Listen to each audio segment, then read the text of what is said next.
My fellow Senate colleagues have published a statement, and they've recognized to their constituents that we do have a problem. Maybe they read in the paper the AJC or the University of Georgia's poll that recognizes that 83% of Georgians across this state recognize that what is happening right now with District Attorney Fani Willis is politicization. That's what it is. The governor has made some statements in his own press conference a week ago that are very disgraceful to the office. The most prestigious office in this state, he calls and references me a grifter and a scammer. My friends, I represent 200,000 hardworking Georgians in Northwest Georgia. The people that I represent that duly elected me, they sweat hard for their tax dollars, and they don't want their tax dollars funding this type of corrupt government power. I challenge the governor to go to Northwest Georgia, find anyone working hard for their tax dollars, and ask them, do you want your tax money funding District Attorney Fani Willis? You know, it's very disingenuous to say that, well, she only makes $120,000 a year, and that if we pull that away, we would have to pull that away from every district attorney. Well, let me be more clear. When I say defund Fani Willis, I mean defund all of her Georgia state tax dollars besides the $1 that we are constitutionally required to give her.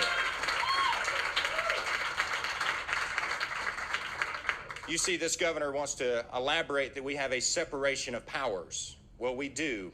But any high school kid coming out of government class understands that we also have a thing called checks and balances.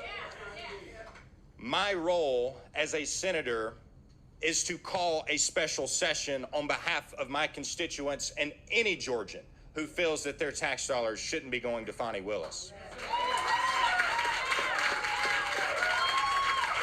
Because we as a legislature have no power to do anything until we are in session. And that's why we must have session now, because we must investigate Fani Willis. How in the world can my friends that call themselves Democrats and champion themselves in criminal justice reform ignore the fact that half of the inmates at the Fulton County Jail have yet to be charged with a crime, and there are innocent people who are dying of bed bugs in that facility? How in the world can the citizens of Fulton County demand justice and not get it when they see things like Young Thug and Young Slime going to the courtroom for a year and yet to get through Von Dorr and pick a jury, but yet this district attorney said she's going to take down these political prisoners in 6 months? The millions of dollars that are being spent, both federally and through the state of Georgia and through local Fulton County tax dollars, are funding this type of corruption. And what is so embarrassing is Congress has gotten a head start in investigating and defunding Fani Willis way further ahead than we are here in the Georgia legislature. Very embarrassing. You know, what's also embarrassing is that our governor says that we have election integrity, and then a week later is caught on hidden camera saying that any machine can be hacked.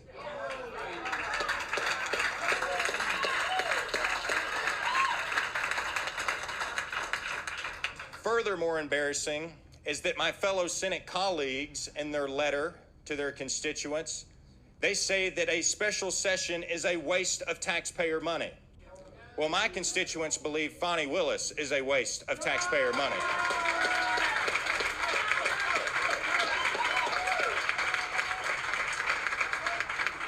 Those same senators also said 72 hours after the governor says that any machine can be hacked, they say that we are the #1 state for election integrity. It's unbelievable. What's also unbelievable is the constitutional crisis that we are in. When I talk to my fellow senator, and they are afraid to speak out because they are worried that they are going to find themselves in the crosshairs of this rogue district attorney. What happened to checks and balances? What happened to separation of powers? You see, those senators, they're duly elected to represent the 200,000 people that they represent. But those 200,000 people are being disenfranchised in our republic because their senators have cowered down. My friends, I ask that we go forward and continue putting pressure on these legislators, because the legislative branch is the saving grace, but it cannot take advantage of its extraordinary constitutional power until we are in session. And I'm going to be open to any questions and all questions, but I have a few people